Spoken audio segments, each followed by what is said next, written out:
guys, it's Sidney Galpern from SeeMeCakes.com, and today I want to show you how to create these beautiful 3D holiday sleighs out of isomalt and cookies. To make these beautiful sleighs, we're going to be using the Silicone Sculpture Mat. This sculpture mat is made out of food-safe silicone, and it has all the pieces to make one complete sleigh. This sculpture mat is made to work with all different kinds of mediums, but first I'm going to show you how to use it with isomalt. First off, I heated my Red Isomalt up in the microwave for about 30 seconds and then 15-second intervals. This is pre-cooked and pre-tempered isomalt, so all you have to do is pop it in the microwave for about 30 seconds and 15-second intervals until it's a liquid texture. Now you do want to be careful because isomalt is very, very hot when you work with it. It's about 300 degrees, so definitely wear gloves to protect your hands and take all the proper precautions when working with hot stuff.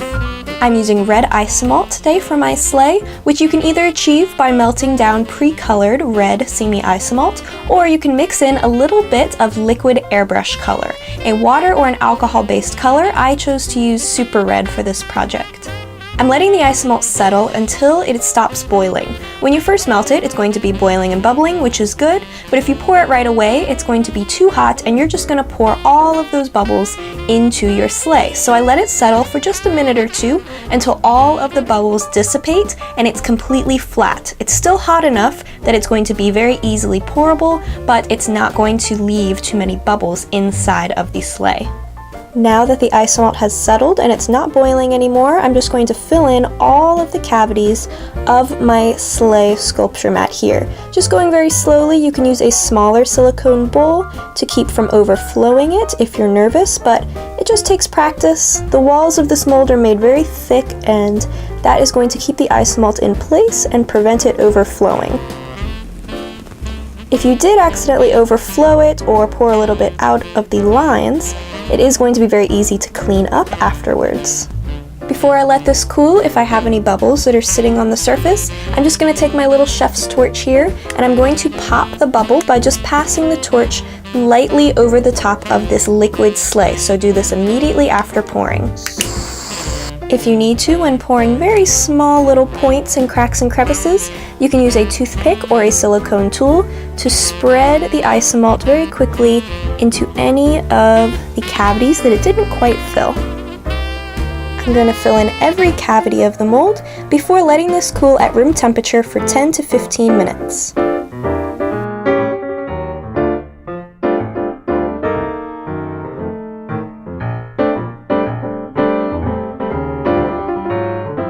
Once the isomalt in your sculpture mat is completely cool and firm to the touch with a toothpick or again your silicone tool, you just want to unmold it by carefully peeling it out of the silicone mat, being careful of those little rails. There we go. If you look up close at the isomalt pieces, especially on the back where they are touching the silicone, you can sometimes see some little bubbles that are sticking to the surface. We want to get rid of those by just melting them away with the torch. You can see the difference between how nice and clear and shiny it is up here and the little bit of matteness and those little bubbles here at the bottom where I have not torched. I'm going to go ahead and torch only the back of all of the pieces to make sure that they are nice and crystal clear before we start assembling.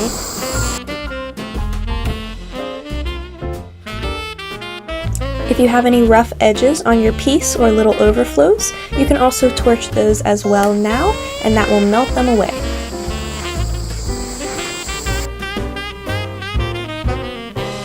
To assemble everything together, I'm first going to attach the base piece by heating up the edge that's going to stick, and the edge is going to stick too. I like to assemble it sideways rather than having it stand up initially, so that way gravity isn't fighting you as you assemble everything together.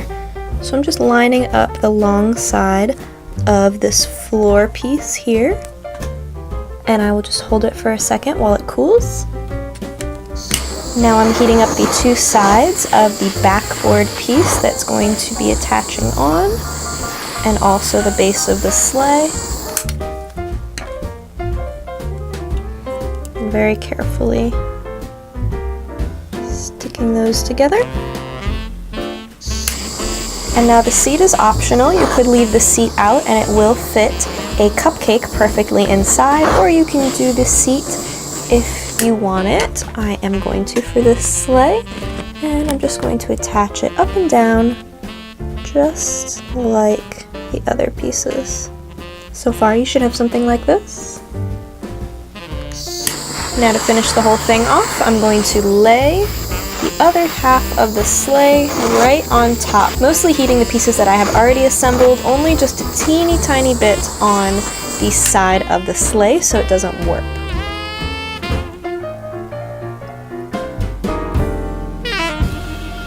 While the whole thing is still a little bit warm, I like to stand it up and just make sure that everything is on straight. I can make any little adjustments that I need.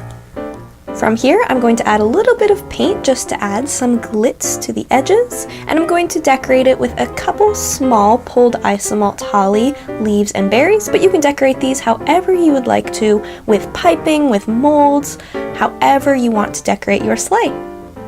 Another design element you can use for your Isomalt sleighs are these Silicone Isomalt transfer sheets. So these transfer sheets are a type of icing paper, but they are specifically made just to work with Isomalt. So they're very thin, and what's going to happen is when you pour the Isomalt on it or lay it on top of liquid Isomalt, it's going to absorb the pattern here, and it's going to transfer onto the Isomalt once it's cool, leaving you with a beautiful, intricate pattern.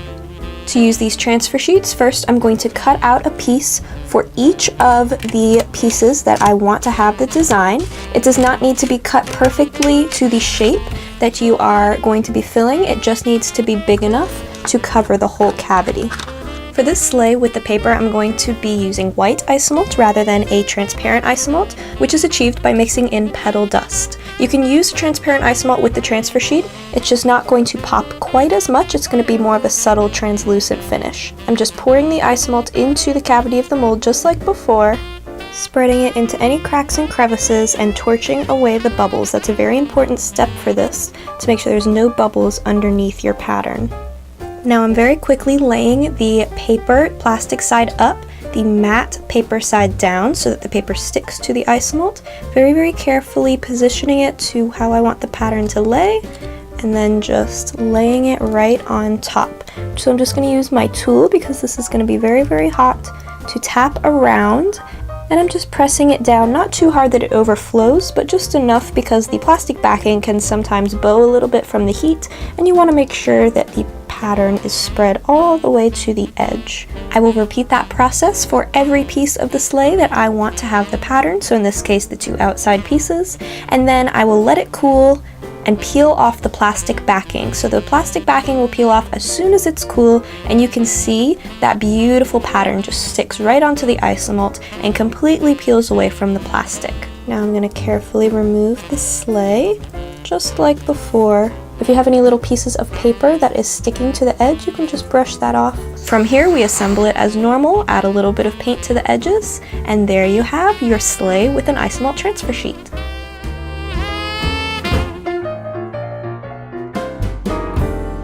Silicone Sculpture Mats also work great with many other mediums, including fondant, gum paste, gelatin, tempered chocolate, and even cookie dough. To make a sleigh completely out of cookie, simply prep the mold with a little bit of flour, and then press your cookie dough into each cavity. I'm going to press it firmly into the mat using my fingers and a small spatula to take away any excess from the edges. I like to use a firmer kind of cookie to get the most precise shape, but if your dough is a little softer, you can always add a bit of flour to thicken it. Now pop your whole sculpture mat into the oven and cook it according to the directions for your cookie recipe. The mat is food grade silicone and it can go upwards of 400 degrees, so it's perfect to hold the shape of the cookies as it bakes. Let the cookies cool completely before unmolding, and then assemble the pieces using royal icing, chocolate, or my favorite, Isomalt. From there, you can decorate the sleigh any way you like, using techniques such as piping, glazing, or molded decorations. Make sure to like this video if you enjoyed it, and make sure to subscribe to my channel for more tutorials. And also let me know what other kinds of videos you would like to see. To check out the products I used in this tutorial, visit simicakes.com, or there you can also find a list of specialty cake supply stores that carry Simi Cakes products near you. Thank you so much for watching. I hope your holidays are festive and fun. Make sure to tag me in pictures when you create your own holiday sleighs, and I'll see you next time. Keep life sweet.